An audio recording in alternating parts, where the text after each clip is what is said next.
Imagine buying a bicycle tire, starting your car, or flipping a light switch without ever knowing that somewhere in the Amazon, an entire village may have paid for it with their lives. This isn't a story about war, or religion, or revenge. It's about something far more ordinary: greed. And how the world's hunger for rubber created one of the most forgotten genocides in modern history. Tonight, we're talking about the PUTUMAYO genocide. Welcome to the podcast You Can't Unhear. By the late 1800s, rubber had become one of the most valuable resources on Earth. Factories needed it. Machines depended on it. Bicycles, telegraph cables, and eventually automobiles all relied on natural rubber. At the center of this booming industry was the Amazon rainforest, home to millions of rubber trees spread across an unforgiving wilderness. Collecting latex wasn't easy. Workers spent entire days trekking through dense jungle, carving trees one by one before carrying heavy loads back to camp. It was exhausting, dangerous, and incredibly profitable. Unfortunately, the rainforest was already home to thousands of indigenous people, to businessmen chasing fortunes. They weren't neighbors. They were labor waiting to be exploited. One man saw an opportunity unlike anyone else. His name was Julio Cesar Arana. Throughout the 1890s, he steadily acquired trading posts and rubber stations across the Putumayo region, an area now shared by Peru and Colombia. This area was incredibly lucrative for rubber extraction, but it was also home to numerous indigenous communities, the Witoto, Bora, and Nonuya people, whose ancestors had lived in that rainforest for centuries.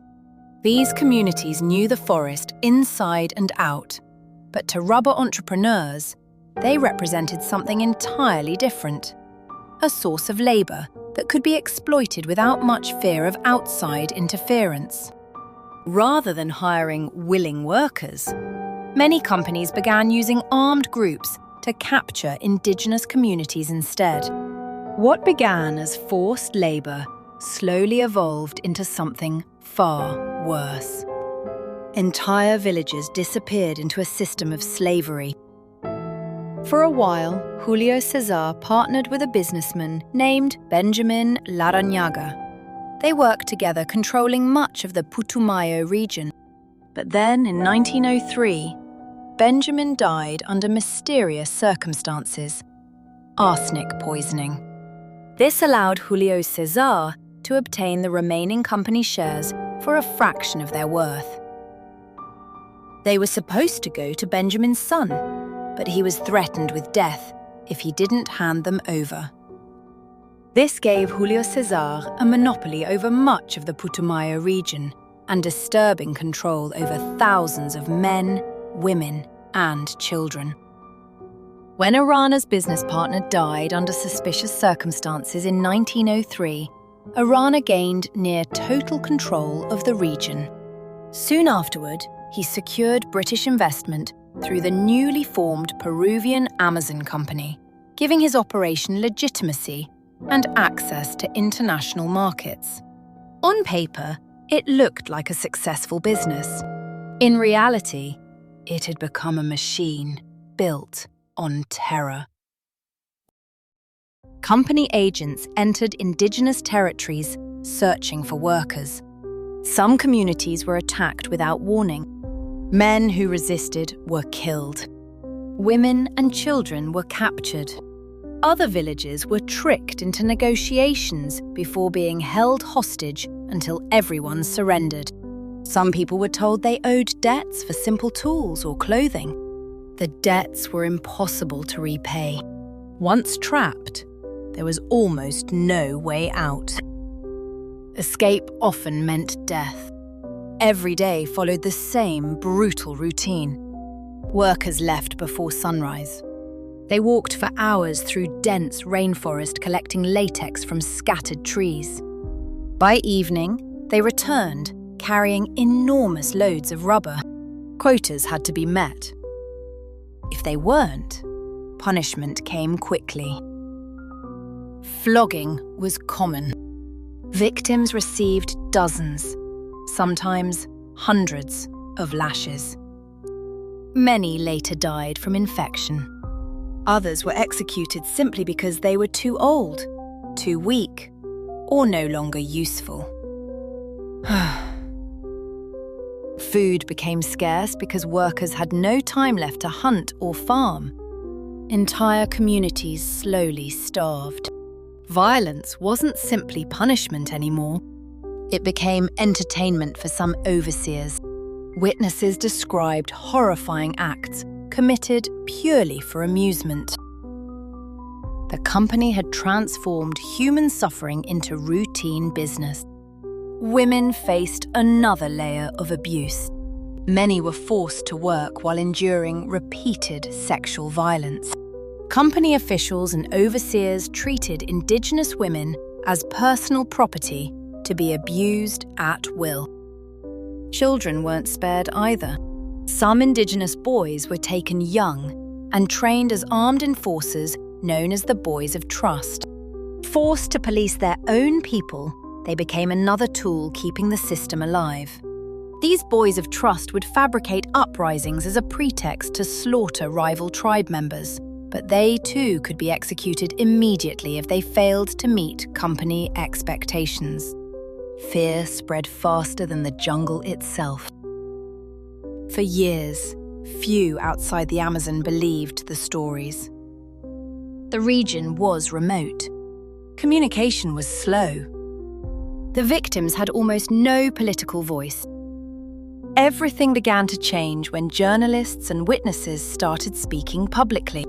Reports described shootings, mutilations, entire communities disappearing. The first major challenge came from a Peruvian journalist named Benjamin Recker, who published allegations of murder, slavery, and torture in the Putumayo region. His reporting attracted attention, but also generated fierce opposition from those with interests in the rubber industry. He described how Indians were shot or had their arms and legs cut off with machetes for lack of rubber weight, their bodies thrown around houses. More than once, the repugnant spectacle of dogs dragging about the arms or legs of these unfortunates was witnessed. Recker obtained eyewitness testimony from former employees who had seen or taken part in murders and torture of labourers. He published several articles but was soon arrested and removed from the area. However, not before he handed over his findings and evidence to another man responsible for bringing the crimes to light, Walter Hardenberg. One American engineer named Walter Hardenberg, he also personally witnessed the abuses after being captured by the company, documented what he saw. His accounts shocked readers. Soon after, British diplomat Roger Casement arrived to investigate. Casement had already exposed atrocities in the Congo. What he found in Putumayo was equally horrifying. His investigation confirmed that the violence wasn't the work of a few cruel men. It was company policy. Terror produced rubber, and rubber produced profit. Casement's report triggered international outrage. Company officials fled. Arrest warrants were issued. Eventually, the Peruvian Amazon company collapsed. But justice remained painfully incomplete. Many lower-level employees escaped prosecution. Julio Cesar Arana denied responsibility. Despite becoming the face of the scandal, he was never criminally convicted. He continued to hold influence for years before dying in 1952. The man whose empire had been linked to unimaginable suffering never truly answered for it. Today, Historians estimate that between 32,000 and 40,000 indigenous people lost their lives in the Putumayo region. Some believe the true number was even higher. Entire cultures were devastated. In certain areas, up to 90% of indigenous communities disappeared. Not because of war, not because of disease, but because the industrial world wanted more rubber. The Putumayo genocide reminds us that history's greatest horrors aren't always driven by hatred. Sometimes, no, actually, most of the times it's driven by profit. And perhaps that's the most unsettling part. The people responsible didn't see themselves as monsters. They saw themselves as businessmen. And when human lives become nothing more than numbers on a balance sheet, history has shown us exactly where that road can lead. Until next time, stay curious, stay safe. Don't forget to subscribe, because this week we are doing specials where we cover stories about some of the world's most dangerous cults. Don't miss out, and I'll see you on the next episode of the podcast You Can't Unhear.